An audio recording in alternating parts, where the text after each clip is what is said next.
రక్తము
తండ్రి. నీ ఘనమైన నామమును వందనాలు, స్తుతులు, స్తోత్రాలు తండ్రి.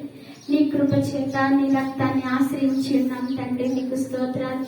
నీ రక్తంలో ఉన్న శక్తి నా తండ్రి మా యొక్క పాపములను కడిగివేయుచున్నది నాయనా.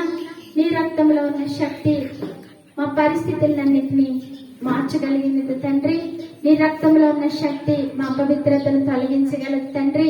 ఇదిగో నీ రక్త ప్రోక్షణకు వస్తున్నాం తండ్రి. నీకు స్తోత్రాలు. నీ పవిత్ర రక్తము, నీ యవ్వన రక్తము, నీ పరిశుద్ధ రక్తము, నీ బలమైన రక్తము, నీ యవ్వన రక్తము ద్వారా ఇక్కడున్న దురాత్మలను, దుష్ట శక్తులను నజరేయుడైన యేసు నామమున పారదోలుతున్నాను. నాయన నీ యొక్క శక్తిని ఇక్కడ దించండి ప్రభువా. నీకు స్తోత్రాలు. వచ్చిన ప్రతి బిడ్డను బట్టి నీకు వందనాలు, స్తోత్రాలు తండ్రి. ప్రతి బిడ్డను నీ చేతులకు అప్పగిస్తున్నానయ్యా. మీరు నీ బిడ్డలు నాయనా. నా తండ్రి నీ మందిరానికి వచ్చారు, నీ సన్నిధికి వచ్చారయ్యా. నీ దివ్య వాక్కు వినాలని, నీ మాట కోసం ఎదురు చూస్తూ ఉన్న బిడ్డలయ్యా. నీకు వందనాలు, స్తోత్రాలు. నీ దివ్య శక్తి చేత ప్రతి బిడ్డను దర్శించండి ప్రభువా. ప్రతి హృదయాన్ని మీరు తృప్తిపరచండి. ప్రతి పరిస్థితిని మీ స్వాధీనం ఉంచుకోండి ప్రభువా. నీకు స్తోత్రాలు. వచ్చిన ప్రతి బిడ్డను దీవించి ఆశీర్వదించమని పరిశుద్ధాత్మ దేవా, నువ్వు మా మధ్యకి దిగి వచ్చినందుకే నీకు స్తోత్రాలు చెల్లించుకుంటూ ఈ బిడ్డలందరినీ చేతులకు అప్పగిస్తూ పరిశుద్ధుడైన నీ నామమును అడిగి వేడుకొనుచున్నాము తండ్రి.